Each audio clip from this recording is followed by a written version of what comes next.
Oosh. So as Sabrina, as Sabrina said, I have Tourette Syndrome. So we're probably going to hear quite a few words you wouldn't expect to hear on a TEDx stage usually. Oosh, fuck off, bell end. So I've got quite a unique perspective on Tourette. So I have what's called adult onset Tourette Syndrome. So I went all the way until, all the way until my mid-20s without a single tic. So Tourette's happened to me due to a brain injury. I was left with brain damage, and the subsequent result of that was Tourette's. Parting gift, not one you'd always want, but there we go. So yeah, I've seen life from both sides, from pre-Tourette's to post-Tourette's. The way I've been treated is probably what's been the biggest difference to me. I went from being super confident, well-respected, where I went ultra employable. I'd always had a great career. I'd kind of climbed the corporate ladder very quickly. I had got my first management role at just 18. I was absolutely shite at the job because I had no idea what I was doing, but still, I could talk a good enough game to get in. But yeah, then the scenario happened. I had the damage to my brain, and I was left with Tourette's. After that, people stopped seeing me. I was invited to leave the role that I was currently in. I wasn't suitable anymore. I worked for a company that preached equality and diversity, which everybody wants, and I noticed every company wants until, bollocks, until I'm telling their clients to fuck off, and then they're not interested.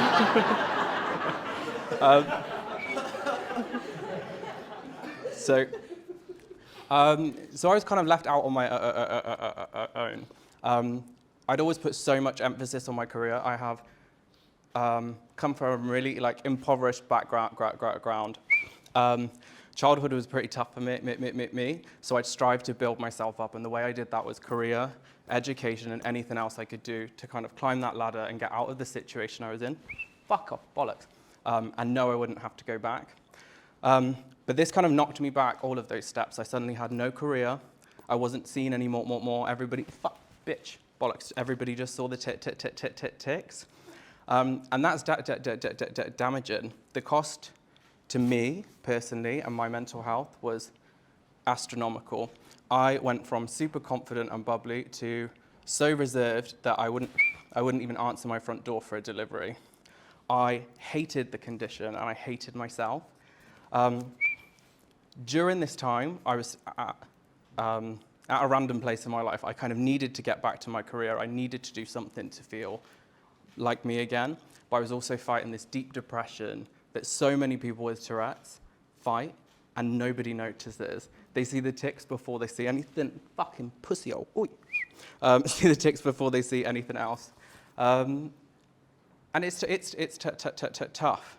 This whole period of me hating myself and hating my condition, I applied for so many jobs. My CV and application would get me in, and they'd meet me, and it would be a no. I had so many doors slammed in my face. It was unbelievable. Nobody knew the extent of the condition. Nobody knew how this condition manifests other than tics. Fuck off. They see it at face value, hear the words, not interested. And I decided something needed to change. I wasn't invited to sit at anyone's table. I was kind of left on my own. And a huge turning point came when I tried to take my own life. I felt I had no other option, and I'd been driven to that point. The lack of understanding around the condition I had led to me feeling so unbearably isolated that even those closest to me had no idea what I was going through. After this, I got to a point mentally where I thought I can't let anyone else make me feel like that again.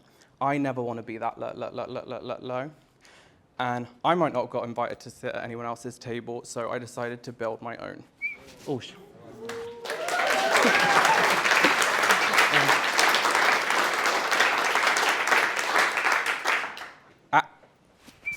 Back off. I started this with a process of acceptance. Funnily enough, before I got it, I'd never met anyone with Tourette's. I didn't know the first thing about it. So Tourette's is categorized as vocal tics and motor tics, but there are so much more aspects to it than that. The vocal tics are obviously the vocal ones. The motor tics are the move in.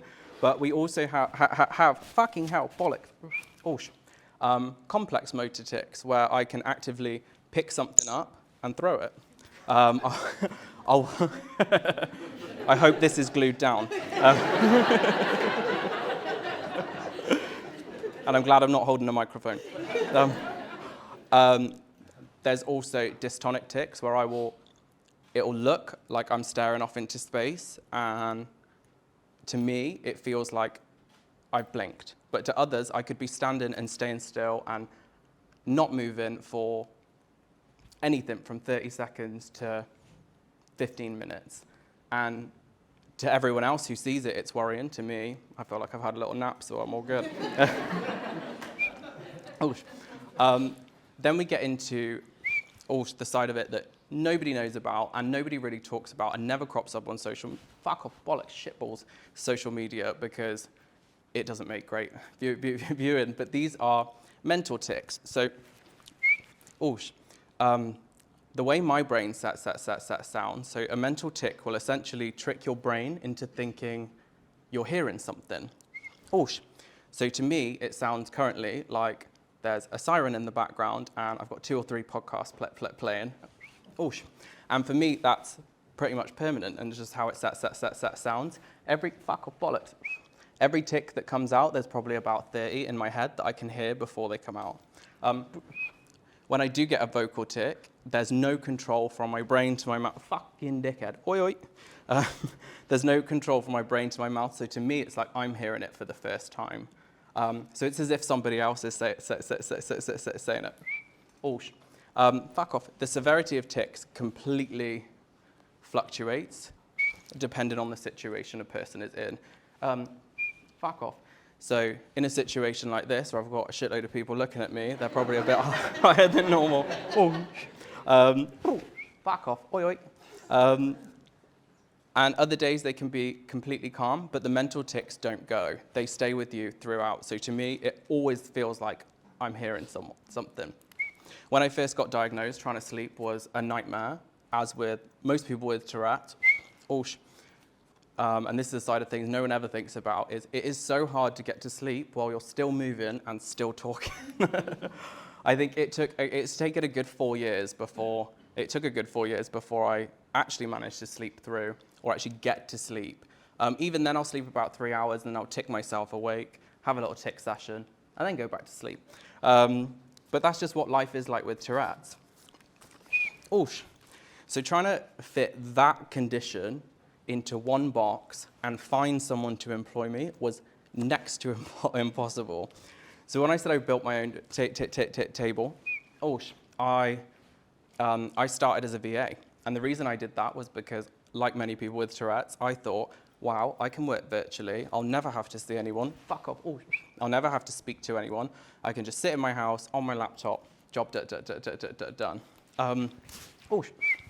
Little did I know. I randomly met a person on LinkedIn, Leah Turner, who became my first client, eventually convinced me to make a video for LinkedIn and share my experience. I made one 54-second video, and after about 10 days of practically pacing, fuck off, bollocks, shitballs, ticking everything under the sun, I posted it. I have been fully booked consistently since then, and I have since employed 4 other people, and we have an office in Cheltenham, and that whole success I have put down to just being myself. So now I've taken what I've learned and applied to the Tourette's community. I speak to children with Tourette's, I speak to adults with Tourette's, and I have to let them know that there is a better way to do things. We don't have to hide any more. We're told constantly that what we say is inappropriate, that we can't be in society, that we don't have the same position that anyone else has, and we have separate roles to do. I was told by a neurologist when I started my own business that, that would be too stressful for me, and he gave me a list of benefits and said, these are what you could claim, this is what you should do. Fuck off. And I think that kind of messaging around this condition is problematic. If I was 7 years old being diagnosed with Tourette's and someone in a position of power was giving me that message, I would believe them. That is the whole narrative around what this condition is. So I am more than happy to break the chain. The effect on, on mental health from this condition is staggering.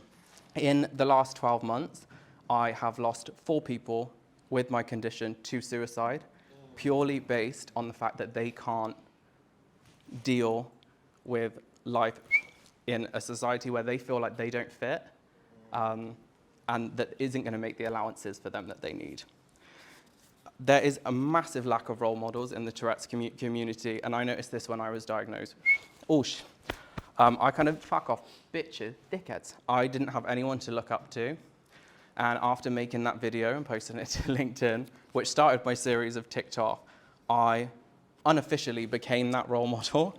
So now I'm talking to children with Tourette's and letting them know it's possible. The diagnosis process of Tourette's is tough too. So it's the only one with a length of time process as long as this. So the diagnosis process is you have to have more than 2 vocal tics and more than 2 motor tics every day for an entire year. So 12 months. It is absolutely staggering how that is still the process. During that 12 months, I had no registered disability. I had no name for what I had wrong with me, and that is when I lost my job. And subsequently, that's how people would get away with it, because you don't have a diagnosis, you don't have anything wrong with you aside from the occasional tic, and if I'm saying anything inappropriate, that could be deemed as just me. So many things need to change in Tourette's world, and much like every other condition, Tourette's is a big deal to me because I have it, and I feel like it's just massively misunderstood. Above everything else, I think Tourette's is the most misunderstood. In TV and pop culture, Tourette's is the joke. It's the punchline. I know people with Tourette's who do incredibly well on social media, but they're doing things they don't want to do. They are forcing their tics. They're putting themselves in situations they wouldn't put themselves in to get the views, to get the laugh, because that's the only place they feel they fit in. I make educational videos and I explain how Tourette's works and what's what. And I do that because I want to show people there is another way. There is another way for people with Tourette's to be successful. You don't have to make yourself the joke. You don't have to be the punchline. You are worth so much more. Medication-wise for Tourette's, I get asked this quite a lot about what medication's available. There is, believe it or not one specific medication directly designed for Tourette's. It's all generalized. You get things on the diazepam side of the spectrum to chill you out, calm you down. Live life as a zombie, as I like to say, because I'm pretty much sleepwalking if I take it. And then you go the other side where they'll give you an antidepressant and just hope that that picks you up enough to, fuck off, bollocks, shitballs, dickheads, to calm you down. At the minute, they're developing neuropulse watch, which will use electrical pulses, and clinical trials are taking place now. It has had limited success, but at the cost that it's painful. Everybody who's been in the trial has just explained how uncomfortable and painful it is. It stops the tics, but at a cost.